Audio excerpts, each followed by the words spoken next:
Hello, everyone, and welcome to the Master Series, your guide to intelligent production, brought to you by Entertainment Partners. I'm your host, Natalie Nelson. In the Master Series, we focus on important issues impacting the entertainment industry and its workers through in-depth discussions with legal, tax, payroll, technology, and production experts. And today's topic is Film Financing Explained, International Financing. And our expert panel will be discussing how producers can best use financing systems outside of the U.S. and what to be aware of when it comes to qualifying for these programs. Two quick housekeeping items as we get started today. First is that you can post questions for our panelists using the Q&A section of the Zoom call. You can do this by clicking the Q&A icon you see in the Zoom navigation menu, and we'll do our best to save time after our discussion to answer questions. Also, please take 30 seconds to answer a short feedback survey after today's webinar. This includes the opportunity for you to give us feedback on today's topic, as well as to suggest topics for future webinars. And your feedback is very important to us, so 30 seconds is all that we're asking. Now let's meet today's panel.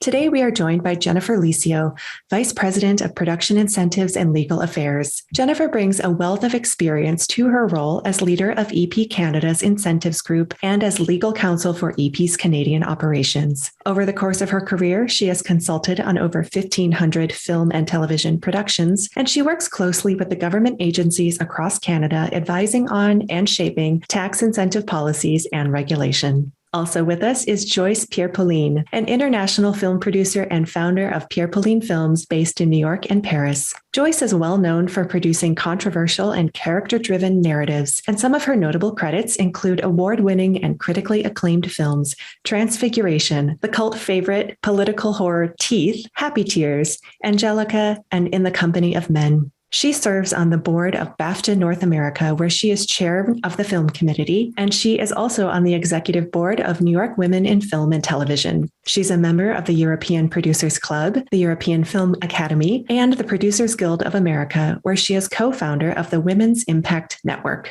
Also with us today is Kattie Kotok, Executive Vice President of U.S. Production for the British Film Commission, where she leads efforts in the U.S. to ensure that U.S. film and television industry continues to utilize the U.K.'s world-class production infrastructure and talent base. Kattie works with studios, producers, agencies, and executives to identify the best-suited projects for the U.K. and fully supports them throughout their time in Britain. She is key liaison between the U.K. and U.S. film and television industries on many levels, including participating on panels such as this, attending festivals and markets, and partnering with relevant organizations to support the Film Commission's mission. Prior to her work at the Film Commission, she was Vice President of Acquisitions and Production for National Geographic Film, and also has worked in development at Fox Searchlight Pictures and at Paramount Pictures.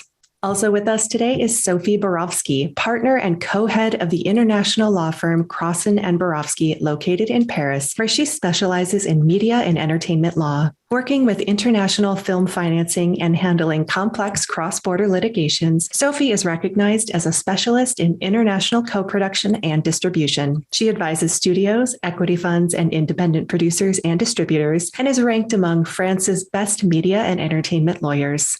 And finally, today's guest moderator and our resident financing expert is John Hadity, Executive Vice President of the Incentives Group here at Entertainment Partners, where he specializes in the monetization of tax credits and minimum guarantees. John began his career at Orion Classics, a division of Orion Pictures, where he served as technical and administrative director. He is former president and CEO of Hadity Associates, a consultancy firm that specializes in risk management and production finance. He is former executive vice president of motion picture and television production finance for Miramax Films, and some of his recently financed productions include Snowden, American Made, and The Assistant. Welcome to all of our panelists this morning, this afternoon, this evening. I know that you are spread across the globe, so thank you so much for joining us. And hello, John. I'm going to invite you to kick off our discussion, so take it away.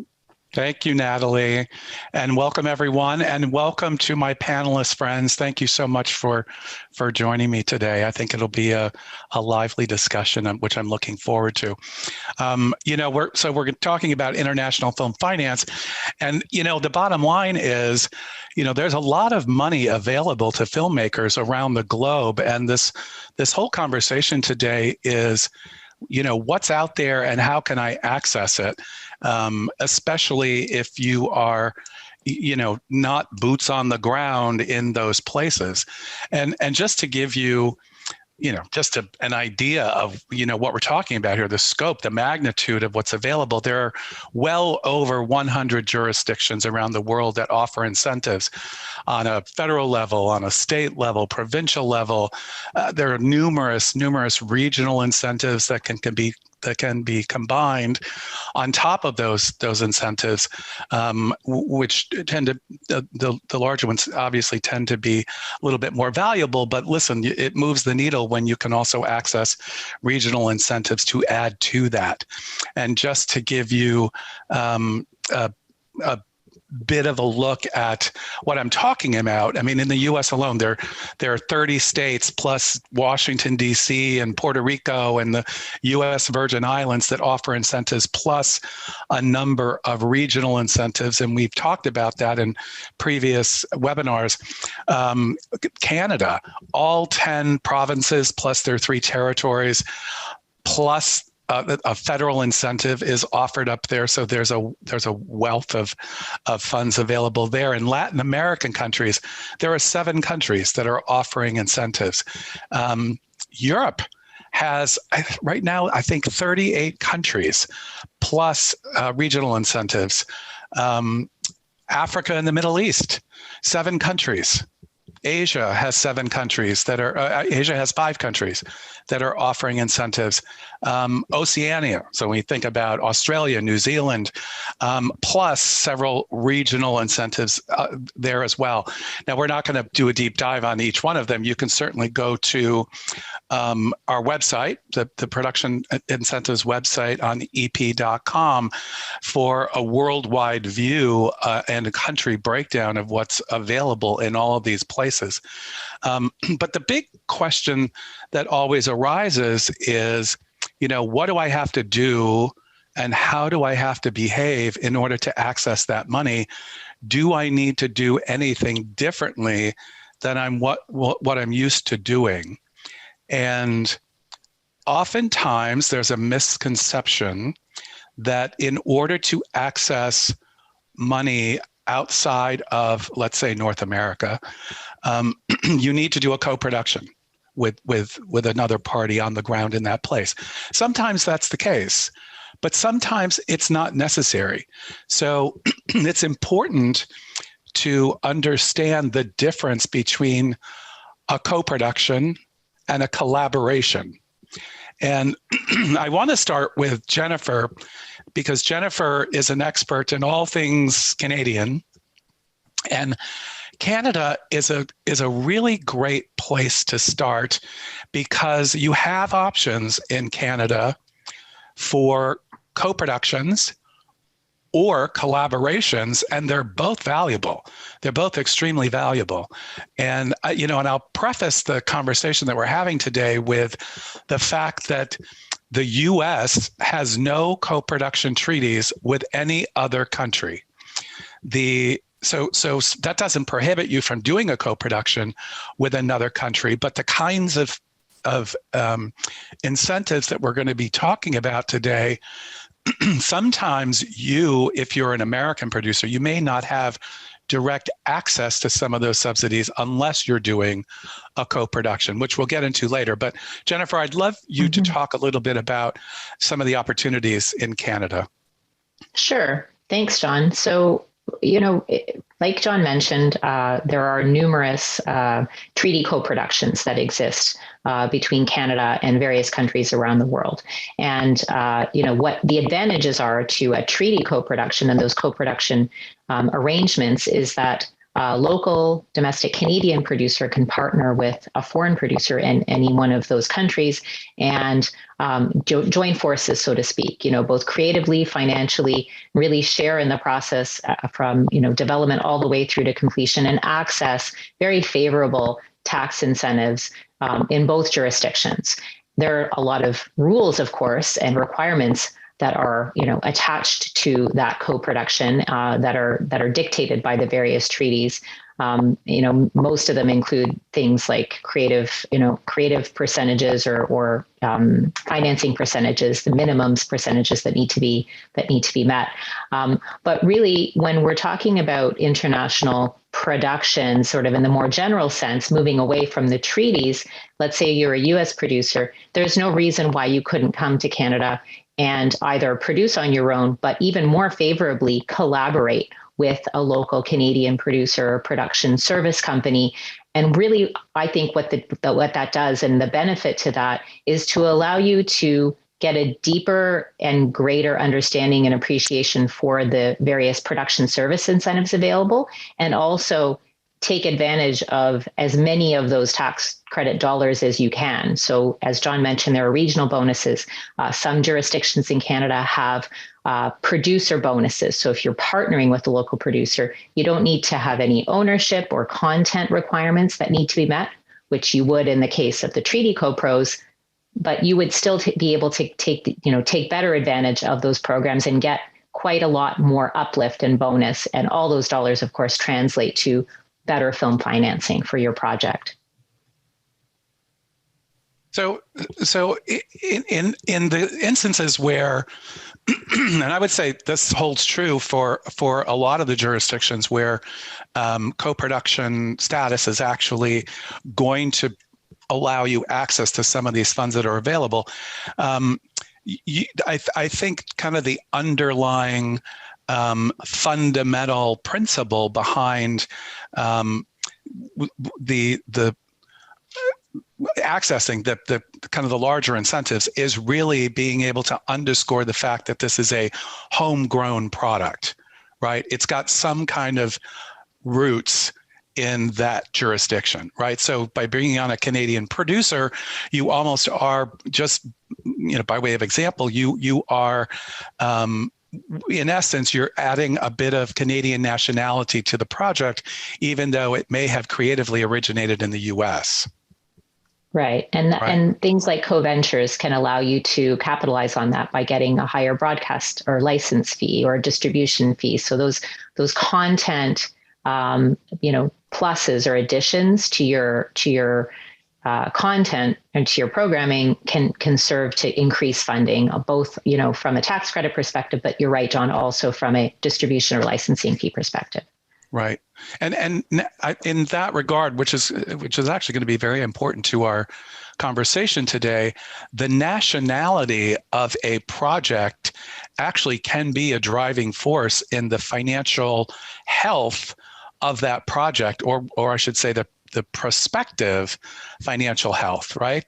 You could actually end up making more money on the project depending on what the nationality is of the project and where you're actually selling that project, right? So, and we'll talk a little bit more about that. But Katie, because you're so involved with predominantly producers in the US that want to film in the UK, right? And what does that mean for them? Again, I think that there are opportunities to both be collaborative in the way you're working over there, but you could also work under some kind of co-production arrangement, and the cost to do that may be different, and the reward for doing that may be different, there may be things that you need to give up, right, in order to access some of this stuff. So let's talk a little bit about the differences between the two. Sure. Well, similar to how Jennifer spoke of it, there certainly are co-production treaties that the UK has with a number of different countries, Canada being one of them. And the British Film Institute really looks after those. And as Jennifer mentioned, it's usually very much of a partnership between the two countries, producers working in those countries, kind of looking at a checklist of different qualifications as it relates to financing, as it relates to production, as it relates to creative input. So those really, the same for the UK, can apply in very specific instances and be very favorable. More of the traffic that I see is utilizing qualifying as a British production via the cultural test and accessing the tax relief that way. So a number of kind of programs and films that probably many of the viewers are familiar with that came to the UK and did either physical production there, whether it's studio space work, locations work, or actually post-production visual effects, or all of the above, have qualified via the cultural test, which is a points-based system that a number of different European countries use to certify it as British, and then enjoy the tax relief benefits on all the costs that they're accruing in the UK. So let's talk about the cultural test for a minute, Yeah. because I would say while they may not be 100% identical, there are a lot of countries, and you can see it if you go to our website and you click on the different countries, especially in Europe, where, if you scroll down, it will tell you whether or not you need to pass a cultural test, even in order to access subsidies that are available under a production service arrangement, right? So not even, notwithstanding anything to do with a co-production, if you are an American producer and you want to go work in a country in Europe and access that money, you may be required to work under a production service agreement with a producer on the ground in that place. And the production will also need to pass a cultural test, which, for all intents and purposes, there are three sections to a cultural test. One is the creative section, one is the technical craft section, and one is kind of has to do more with facilities, right? So, on the creative side, they want to see, in all of this, they want to see to what extent are you hiring locally, right? And when we say hiring locally, because a lot of these cultural tests follow the European Convention's definition of a cultural test, and actually, while I'm talking about this, I am going to put in the chat the actual link to the Council of Europe's European Convention on Cinematographic Co-Production. And if you open the actual document and scroll through it, you'll see you'll see a cultural test, and you'll see what this is all based on. But they want to know, to the extent you are hiring locally, and in the case of cultural tests in Europe, that means people that are holding a European passport, right? So if you're making a film in Poland and you're hiring someone from the Czech Republic, that's considered a local hire, because people can travel very easily cross borders, and they can work very easily in another country as long as they are part of the European Union. So they want to see, okay, well, who's working on this thing? Who are you hiring? Or are you just bringing a whole bunch of people from the United States, right? They're going to look at, where are you doing the work? Where are you filming? Are you filming here, within our boundaries? Are you using our facilities? Is post-production taking place here? They're looking at, so not just above the line, they're looking at below the line as well. What kind of craftspeople are you using on your production? And generally speaking, the point system is based fundamentally on getting 19 points if you're able to tick every box. But typically, if you can just tick 15, then you're there, right? And so so what does that mean? That means that you may have to rethink, and Joyce, I'm going to flip to you in a second, because ultimately that means you may have to rethink your production plan, right? If you're looking at this on a preliminary basis and you say, these are all the people I want to cast, these are the crew that I want to use, here's where I'm going to do the work, and I only have 12 points. So I need to start rethinking some of this stuff. So Joyce, I'm wondering, in all of your work internationally, have you found some of those challenges? Yes, actually, quite often.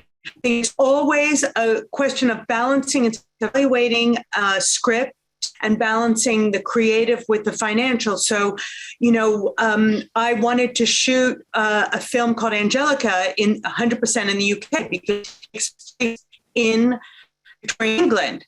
However, financially, it did not work because we had an American director. So what we were able to do was, shoot the majority of the film in the United States and take advantage of the tax in New York, then shoot what we needed in the UK. And so that way we were able to benefit from it. Right now I'm looking at doing a film director, Michael O'Shea, and we're looking at Canada exactly for those reasons. But what will happen is I think the director would have to rewrite the script and adapt the script so that it works both creatively and financially. Well, and always go ahead. I'm sorry. No, it's always a balancing act of what works financially and what works creatively. And, I have to say, really, working with the myriad of people around this screen is how it really comes into play, of working with the film commissions to find out the financiers, the tax credits and how the tax credits work, so that you can make the film in a certain area. And do you think, in your opinion, are you losing any kind of control over the project when you are, let's say you're trying to chase these incentives in other places and you do need to collaborate? Let's say it's not a co-production, but you do need to collaborate at the very least, right? Is there a threat that you're losing any kind of control, whether it's creative control or production control or over the rights or the copyrights or anything that you might be used to kind of maintaining yourself? Well, I think it's always a balancing act, because sometimes you're going to get much more out of a relationship if you do give up some of the rights. But I think it's about choosing your partners, and having really good partners in place that understand exactly creatively what you want to do. So, and then it can work. Right. There's always a give and take. Right.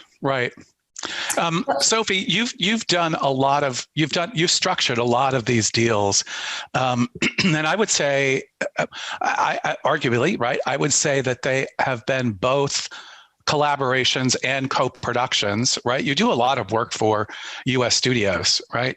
Yes. Who clearly want to take advantage of some of this soft money that's available in the international market. But having worked for 4 studios, I know that studios do not like to relinquish control, right? That's true too. Yeah, they just don't want to relinquish control. They want to call all the shots, but under some of these arrangements, that's just not possible. Yeah, but what they do most of the time, they ask for what we call, in France at least, the international tax credits, which is available in other countries in Europe. And in France, it's specifically created for foreigners. And studio use it very often. We are doing currently for 3 studios now. One of them is just using it for a project which use a lot of visual effects, because in France we have a 30% tax rebate, but it could go up to 40% if you have a substantial amount of visual effects. So that's why US studios are very attracted by this specific tax credit for foreigners. It's very straightforward. You just have to sign a PSA with a production entity. And what is important to know is that there is 2 banks which cash flow the tax credits, so that there is no risk not to recover the tax credits. And also the producer, the US studio, can benefit from the financing to finance part of the production. So that's the easy way, the easiest way. And you keep control, you keep all the rights, and you have the control on the project. But if, for example, let's say that there is a project with, we had this example in the firm, there is a project that we had, it was a French producer who already raised a great part of the financing. It was a series with a French podcaster, and the French producer has also invested some subsidies that he has. And so in these circumstances, the US producer could wonder whether or not he should go and should ask for the international tax credits or do a co-production with the French producer. Given that the French producer has already raised some financing, it made a lot of sense to do a co-production agreement. So the only problem, as you were saying, is that at a certain point, the US producer will not be entitled to control the project. That is to say that we cannot provide any clause stating that he would have the final say. And it means also that the producer, the US producers, will have to split the rights. And so, as you were saying, this might be a big concern. So with US studio, it is a problem. But with respect to independent producers in the US, it might be possible. And I just wanted to say something, is that apparently there is an ongoing discussion between France and the US with respect to a treaty, to a co-production treaty, which would be very new. And I guess that the idea is maybe that we are aware that independent US producers, it's not so easy for them to raise money. And so it could make sense for French independent and US producers to, make co-production in an easy way. So it's very new, but I hope that it will develop in the future. Boy, that would be great, and it would, hopefully it would kind of set the tone for similar arrangements, right? It would certainly make stuff a lot easier. Listen, I want to ask you a question. This is, now I've got my financing hat on as a financier. As you said, in a lot of these circumstances where subsidies are being made available, they're being made available to the producer who is on the ground within that jurisdiction. And right. So if I was financing a film, and even if I was working under a production service agreement with a foreign production entity, the bottom line is that the government is going to write the check to the foreign production entity, right? Correct. And so as a US lender, my concern is always, how do I perfect security if I'm going to lend somebody money against the anticipated incentive that they're going to earn abroad? Mm-hmm. How do I ensure that the production service company, and I know this sounds terrible, but worse things have happened. What happens if the producer or the production service company runs away with the money and it doesn't ultimately end up back in my bank account where it ultimately belongs, even under a production service agreement where that may even be, a condition precedent to funding? Yeah, we had a case where the French producer didn't pay back the tax credits, but it was a very small, unknown production company. It was the first time that I saw that. But the best way is to have the tax credit cash flowed by the bank, because at that point you don't have any risk. The other option would be to have a pledge on the bank account, to have a pledge on the company itself. There is always way to secure. And again, the case that I've seen, it's quite exceptional. And generally speaking, we don't have any problem, because most of the time the production entity which sign production service agreements are well known. You check the reputation, you check how many projects they haven't been involved in, and usually there is no problem. Right. But we always, I mean, as the lawyers, we always draft, security documents. Right. Right. And I should just point out, there are some jurisdictions where the incentive, and I'm talking predominantly, I'm talking about rebates, where they are assignable. So for instance, in Colombia, if you're an American producer working in Colombia through a production service company, you can actually designate, the service company can designate that the rebate be paid directly to the U.S. financier. So there are, and that's really worth looking into as well, because if that is the case, then the foundation has already been laid, and you don't have to reinvent the wheel. You also don't have to hire attorneys on the ground in those countries to help you perfect security, which I think is a big plus. Mm-hmm. But that's it's helpful to actually have tax credit experts and good entertainment lawyers, addressing this stuff on your behalf. Yeah, it brings up another point, John, that, I think can always be a risk, but it's a risk that can be mitigated. And, we see this very often, and it's more or less how we treat any production that we're looking to not only administer Canadian tax credits for, but also finance. And even if we're not financing directly, if we're indirectly involved in the administration of tax credits and a bank is financing, we're giving them the comfort of this risk mitigation tactic, which is really, productions understanding that they need to have cash flow in advance of any tax credit funding coming in. And often what we'll see, or what we'll make sure, is that production spend is being, done according to a cash flow schedule, but also done within the jurisdiction, as sort of planned, so that there is no risk that at the end of production, there is less tax credits available because, a vendor outsourced a bunch of work outside of Canada, or there was less crew hired on the ground, or, any number of things that could arise in production.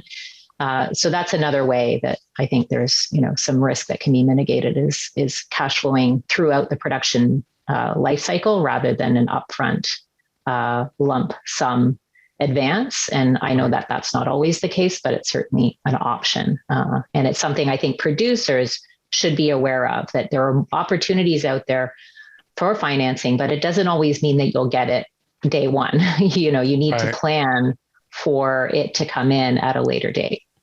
Right. Well, and some incentives, the UK being one of them, they allow for creating accounting periods. So you can submit claims along the way to get some of your finance back. And as Joyce very kindly pointed out earlier, in terms of talking to film commissions or media accountants or counsel in those particular jurisdictions that have had a lot of experience working with international clients coming in, they can advise on how they've structured it before. And they have direct relationships as well with government in terms of what the timing would be and that type of thing. Right. Well, I'd like to go back to something that Jennifer said a few moments ago about, working with a local producer, a local production service company. I will say that in many jurisdictions, you can't just go over there and set up a company and start running your expenses through that company if it's not an established on the ground production entity. But I would argue that there are exceptions to that in the UK and in Canada, right? I mean, you don't necessarily need to pay an extraordinary amount of money to a service provider for doing stuff that you could do too. You just, structurally, you need the platform through which you can do that, right? So Katie, talk a little bit about that, and then I'm going to ask Jennifer to do the same thing with Canada. Yeah, so in the UK, it doesn't operate as much as production services landscape, or that you are required to have a UK producer on your project or overseeing it. We, as the Film Commission, do recommend certainly working with a British line producer, UPM, because they're the ones that know the landscape and how it works and have the relationship with the crews and everything. And so you can be an American producer coming over and just work with a British line producer to, develop your UK budget, find your locations, that type of thing, and not have to formally partner with any UK production company on the project. Just as we talked about earlier, you still, in order to access the tax relief, need to pass the cultural test, which in the UK is an, 18 out of 35 points. And as John pointed out, there is a lot of flexibility in the UK. You might think, oh, it qualifies as British, so it has to be a historical British period piece that's filming at a castle, which isn't true at all. And again, that's where we can come in and talk to you about, oh, well, the UK can double for these locations, and the cultural test is actually incredibly European inclusive in terms of content, characters, and that type of thing. So it's really about kind of diving into the details, and we and other entities can then introduce you if it seems like the best fit is actually in Scotland with Creative Scotland and additional incentives they might have, and a Scottish producer that's worked with UK producers or line producers. So. Well, and just to clarify, and it's not just U.S. producers that have the ability to do this, right? You could be a Canadian producer, you could be an Irish producer, you could be, a Czech producer, right? The program works the same no matter where you're from. Yes. Right? Yes. Right, which is great. Jennifer, so, it's similarly in Canada, and as someone who was a former client and probably did over 50 films in Canada, I know how it works, and you guys were you never left me at the altar. Well, that's good to hear. Thanks, John. Yeah, Canada, unlike a lot of the European and UK tax relief programs, they're on the production services side, there's sort of two tiers of tax credits. There's domestic content credits, which not only local Canadian domestic producers can access, but via co-production treaties, foreign producers can access, excluding the US. So what we see coming in from the US into Canada is producers accessing production service tax credits. And those programs really are designed specifically to come in, set up a company, and really have no direct creative or other involvement from a Canadian producer, if you so desire, and access those production service incentives. So it is a straightforward process. There are structural, legal requirements, but those are all easily addressed. And it's something that EP provides as part of its comprehensive tax incentive administration service. Right from the get-go, we set up a production entity. We can assist with that.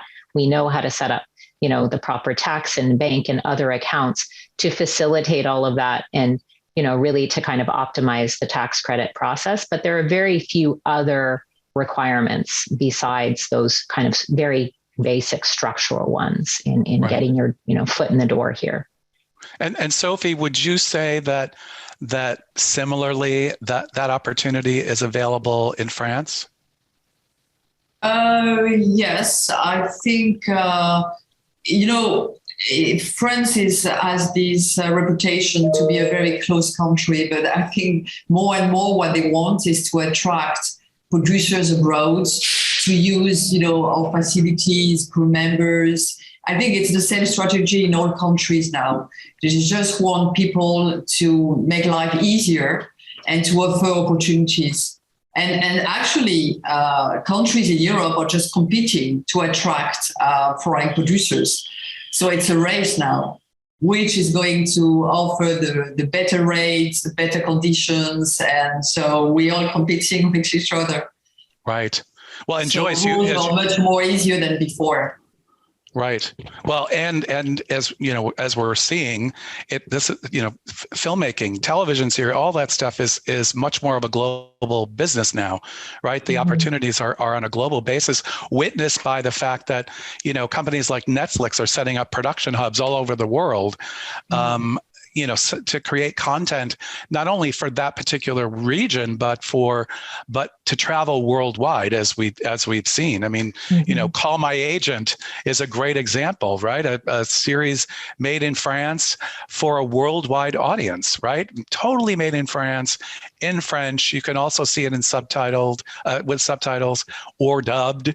But it was a huge success, and it Squid Game too, right? A great example of stuff that's now traveling globally, and this is the new model, right? And so, Joyce, you're out there. I mean, you're actively producing in the space, and all the sensibilities that we were used to 10, 15 years ago have changed dramatically, right? Exactly. And it's also with the streamers coming in, particularly in Europe, I can speak to, they have a quota. They have to produce local language content. So it's really interesting being able to I look at certain projects that I have and I see which country they would be most suited for, and bringing a project to French Netflix, for example, in the French language, because they might be more likely to be interested in it than the American Netflix, or on Italy or whatever. But each one of the countries has their own unique quotas, so it's opened up a whole array of financing. Well, and right, and you're talking about nationality.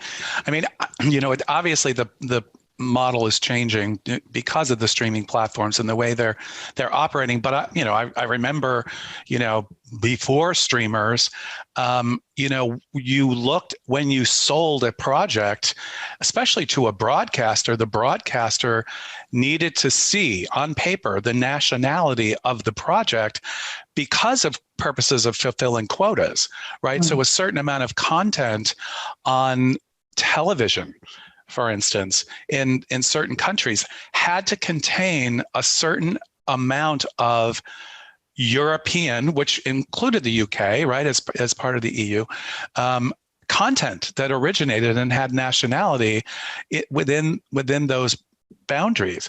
And so it was tough sometimes for a project with U.S. nationality to actually, it was just harder to actually get chosen, right? Because there were only a certain number of slots or a certain percentage of the programming that could be non-European, right? So now that it's changing slightly, but that still exists, as you said, that these quotas still exist. And John, I wanted to bring up something that Sophie said too. She touched on earlier that I thought was important to kind of reiterate, which is, with so many jurisdictions around the world now competing for content, and so many streamers out there looking at what else is out there, what are the new places to go and film, I think a jurisdiction is most successful not only when it has the best, most favorable tax credit rate or tax credit program, or the biggest bang for your buck, so to speak. But I think it also comes down to the infrastructure and the ecosystem around it. Having banks in France that can validate and cash flow tax credits, having service providers that know the ins and outs, having film commissions as robust as UK's, to really help you work through all those creative and cultural tests and requirements. I think those are the things, the elements that make a jurisdiction successful in its program, because two programs side by side that look almost identical on paper, or one even being more favorable on paper, and John, this from experience, news travels fast. If you have an experience in a jurisdiction that maybe is less than favorable, probably doesn't matter at the end of the day what the tax incentive value is, right, because it can really affect, the outcome and the experience. So that's right. That's right. So it'll be interesting to see. how it plays out on some of these, in these international jurisdictions. Yeah. I mean, and look, you just need to leave somebody at the altar once and that news spreads really quickly and people will not come until something changes. Right. We talked a little bit about, I want to focus on independent filmmaker, and I'm not to put you on the spot, Katie, but I just read this morning an article from the Evening Standard that I think ran yesterday, maybe, or the day before, about how, the streamers have they've had such a tremendous effect on production business in the UK. It's booming, right? Bursting at the seams. All these people are working, and people are really finding great success in getting their projects financed when they're being financed by the streamers. But what does this mean for the independents? And I know that that's not your that's not the core of what you do, but it does have an effect, right? Especially in my world, right, where I'm financing independent films. It feels like the more these streaming platforms take over, and look, they're creating a lot of content, great content, creating a lot of jobs. They're spending a lot of money, so inward investment is off the charts, which is great.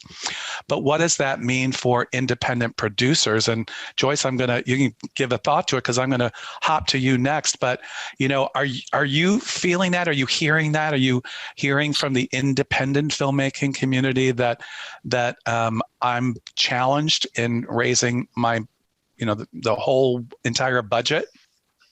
Yeah, well, as you said, I tend to focus more on inward investment, but starting out in independent film myself and knowing the entirety of the UK landscape pretty well, it is certainly an issue that is at the forefront, and one that the industry there is, sorry about my dog, if you can hear my dog, that the industry is putting a lot of thought and strategy into, namely the British Film Institute, which for, many, many years has put a lot of support behind independent film and will continue to. They recently announced renewing the Global Screen Fund, which is looking to support independent feature co-productions.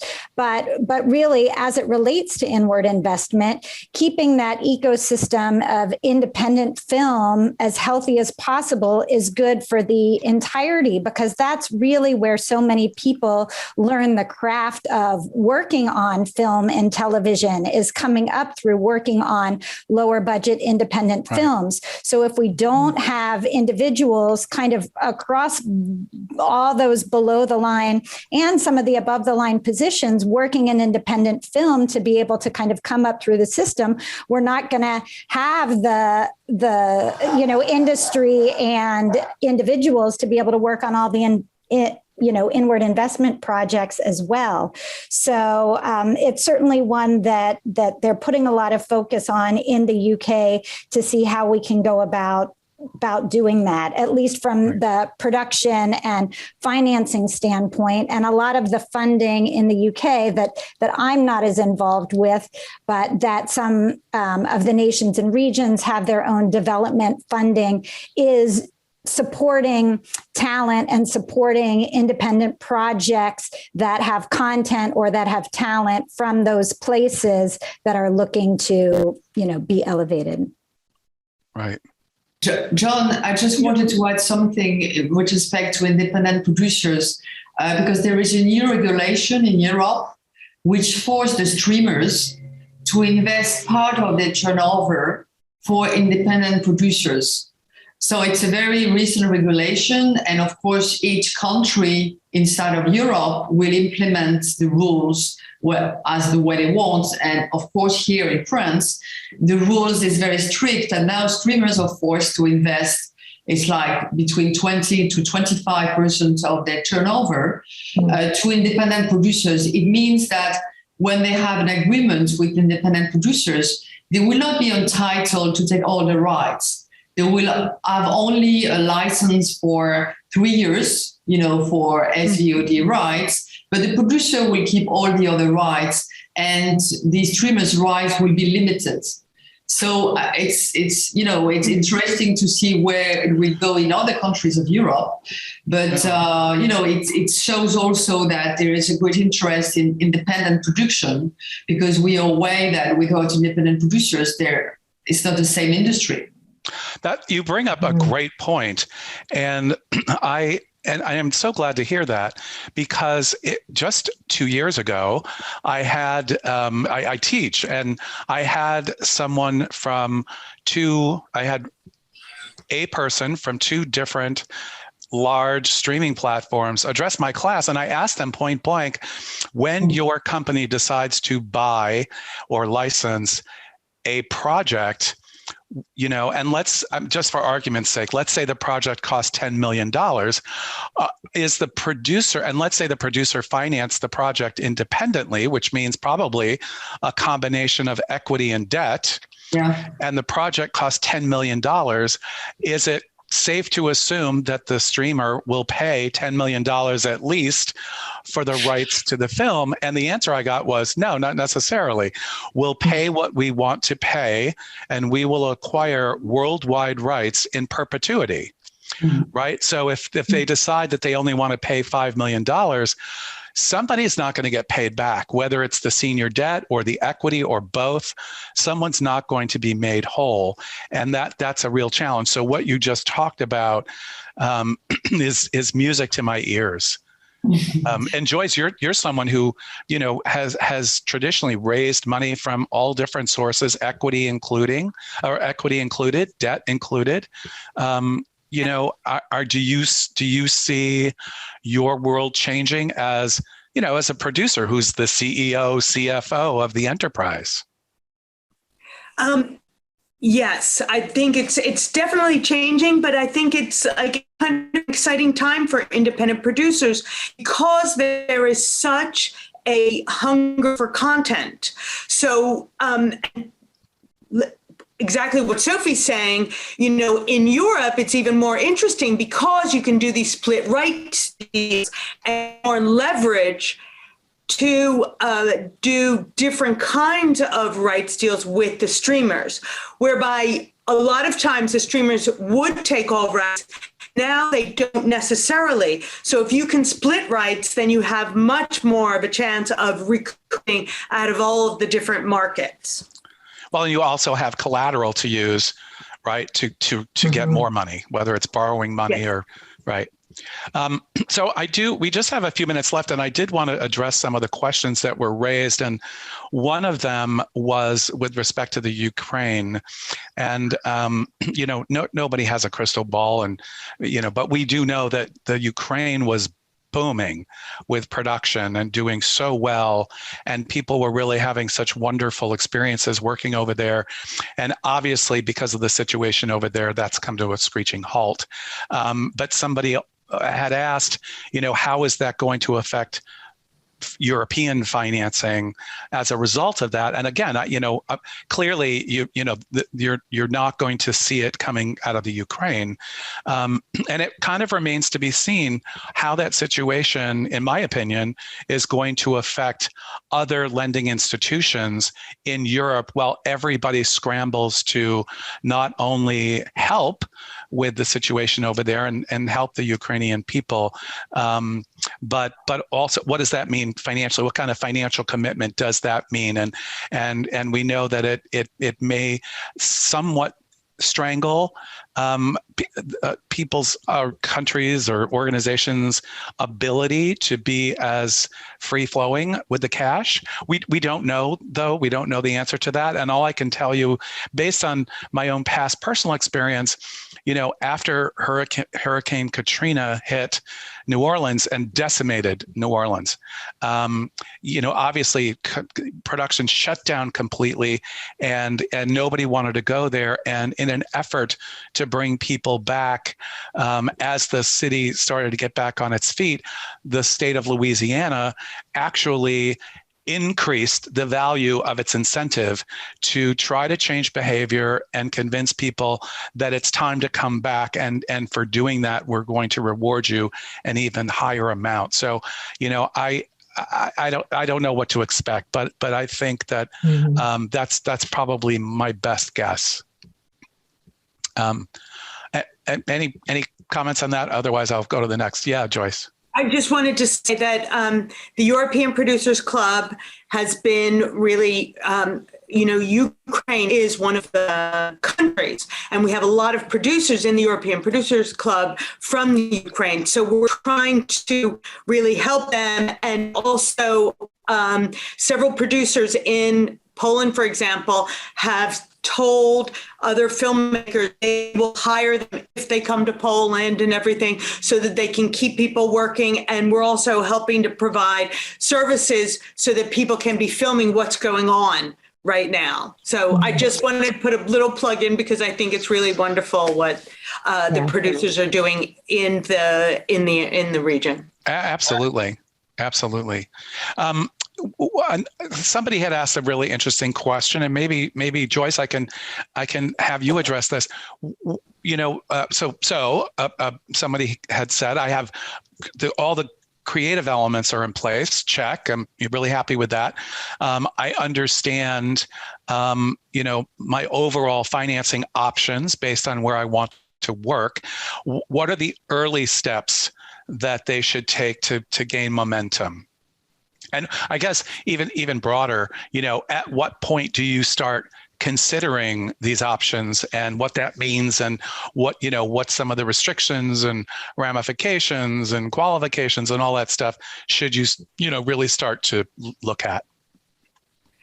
I think it's one of the first things you do. You take a script and you have to look at the script and really analyze it and get the creative needs that the director has, that the project has, and then see how it can best fit with a particular country or countries or states or wherever it is. But you want to, first thing you should do is looking at one country and another and another. And I remember a few years ago, you were very helpful, John. I reach out to people to find out where the really good production facilities are and everything, and then to see within that country what they have production-wise, what the tax credits are, and how it can feed into how we can put together the financing plan of a film. And a key thing is how viable tax credits are within a country, because there's a lot of countries they might give a tax credit, but they have to be viable. Right. And so for, to go back, because you have to be responsible to your financiers. Right. Well, and going, I use the term left at the altar a lot, because it's important. That's why I think, in most of these places, you have to pre-apply anyway to let the state authority, the government authority, you need to let them know that you're coming and what you anticipate spending and when you expect to be there. And in most cases, not all, you will get some kind of pre-certification that acknowledges, yes, you're in the program. And yes, we acknowledge that you're a certified production. And so as long as you do everything that you're supposed to do, you will walk away ultimately with a credit. It still remains to be seen whether the amount of your credit is going to be the same that you estimated, but know that you're in the program, right? Mm-hmm. Which I think is really important. Another thing, another question that's been asked is whether or not these experiences also exist for series, right? With respect to the incentives that are offered and all kinds of soft money financing and especially if they're working with streamers. And it goes without saying that, yes, this is, and in fact, again, you could go to our incentives website and you can see what qualifies and what doesn't, what kinds of media qualify and what doesn't. Mm-hmm. But in most instances, this is film and television, and to a great degree, new media as well. If there is any generally speaking, if there's any exclusion in the television category, it's reality television. So, predominantly people are saying, okay, unscripted television may not count. However, scripted television, without a doubt, if film is accepted, then, and now, series work, whether it's for a streamer or a broadcaster. I mean, that's even more valuable, I think, and Katie, you could probably support this. I mean, that's probably more valuable than a feature film coming in, right? Because you're talking about a real future, perhaps. Correct. If the show gets picked up. Yeah. So for a lot of the infrastructure, equipment, all that, if you have a series coming back year on year, the benefits of that, not to mention if it becomes a Game of Thrones or something, that then you have tourism and travel elements on top of it, it's of such economic benefit to that area that it certainly falls in the program. And in the UK, as it relates to TV, you can qualify a pilot, you can qualify a whole series, you could qualify just a certain episode of a series if the series predominantly, let's say, films in North Carolina, but there are 2 episodes where they come to the UK and work in the UK, then you could qualify, just those two episodes. So it's quite flexible. So thanks. So I want to add one last question, and I'd like each of you to respond to it. Again, this kind of is with respect to independent filmmakers, and more specifically to filmmakers that have low budget productions. So, for argument's sake, let's say between $1 and $3 million. So the question is, to what extent are these incentives, the soft money, these rebates and whatever other kinds of benefits we're talking about, to what extent are they accessible to productions of that size? And with respect to the management of that process, are you handicapped in any way because you're only a budget of $1 to $3 million? So, Sophie, let's start with you. You're on mute. It will not be a problem because under the rules of the international tax credits, the floor of expenses is only 250,000 euros of French qualified expenditures. So if you're talking about a budget between 1 and 3, it will not be a problem. Right. Joyce, what's been your experience? Well, I mean, in the United States, it's one thing, but with like the New York tax credit or the Pennsylvania tax credit or whatever, but they do take, the tax credits in general in the States as well as ones in other countries, they do take into consideration low budget films like that. Great. And Katie?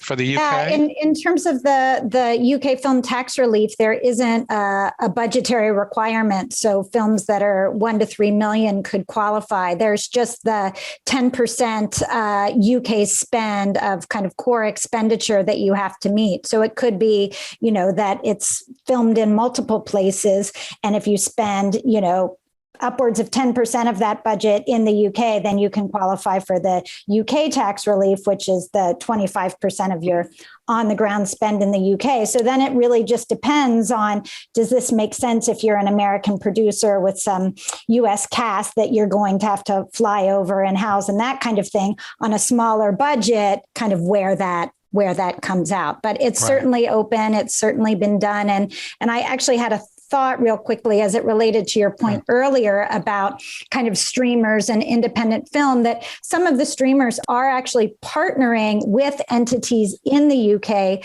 to support independent film and different kind of talent schemes and production schemes. I think it was recently announced that Netflix was partnering with Creative UK to do, a program where they're looking to specifically support independent feature film productions. So, that's encouraging that even though the streamers are doing a lot of inward investment, they are looking to support the local industries with other programs as well.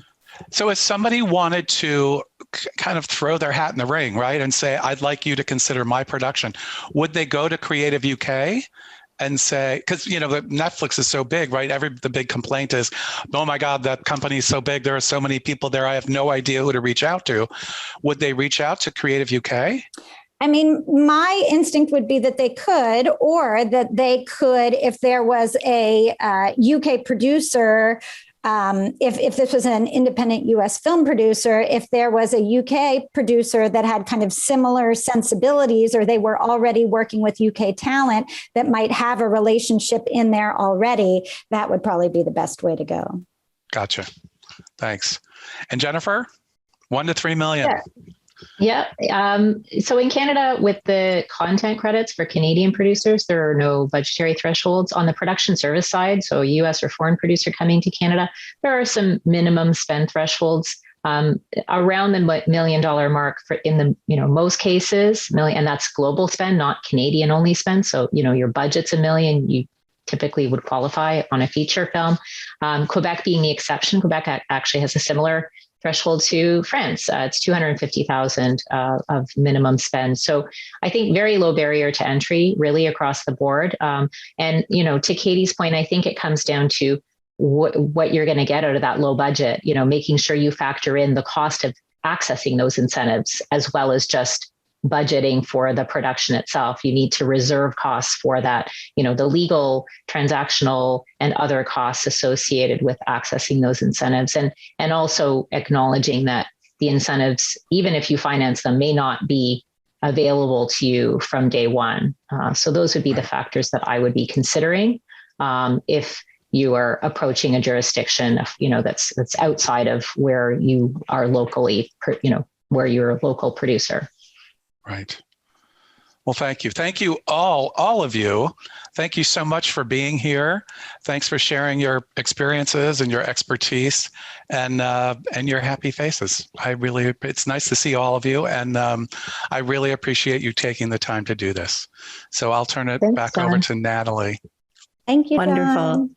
Yes, thank you, panelists. And thank you to everyone who joined us today, and for everyone who stuck through. I know this was a longer topic. And thank you to everyone who submitted questions for our panelists today. We did get quite a few questions. So if we did not get to your question, or if you think of a question outside of today's webinar, you can always keep the discussion going at theproductioncommunity.com. We have a business and product forum where you can post questions and connect with other industry professionals, along with our team of experts, including John and others. So we encourage you to check out the production community. Next in our Master Series on March 23rd, we will be hosting our second annual celebration of Women's History Month. And this year it will be focused on women in animation, featuring a dynamic group of women who will be discussing their successes and challenges of working in animation, the power of animation as a medium to promote diversity and inclusion, and share the journeys that led them to where they are today. So please mark your calendars and join us then. If you would like to revisit today's webinar, along with our complete library of Master Series episodes, you can do so at ep.com/master series. We have over 60 episodes available for viewing on demand anytime. And we encourage you to visit that library. There's a lot of really great information, including the previous 3 episodes of our financing series featuring John and other industry experts. We also have an EP blog where you can find industry news, insights, and expert advice by our leaders, including John. We do have a companion article about international film financing, which we recommend that you read along with revisiting today's recording. In addition to these resources, as John mentioned, if you are looking for guidance on production incentives, if that's in North America, the UK, or beyond, our team of experts is here to ensure that your production gets the best incentive and financing guidance in the industry. So you can head to ep.com/production incentives, check out our interactive tools, and connect with John, Jennifer, and the rest of our incentives group. A special thank you to all of our fantastic panelists who joined us today, and thank you, audience, for tuning in. We hope that you all stay safe and healthy, and we look forward to seeing you at the next Master Series.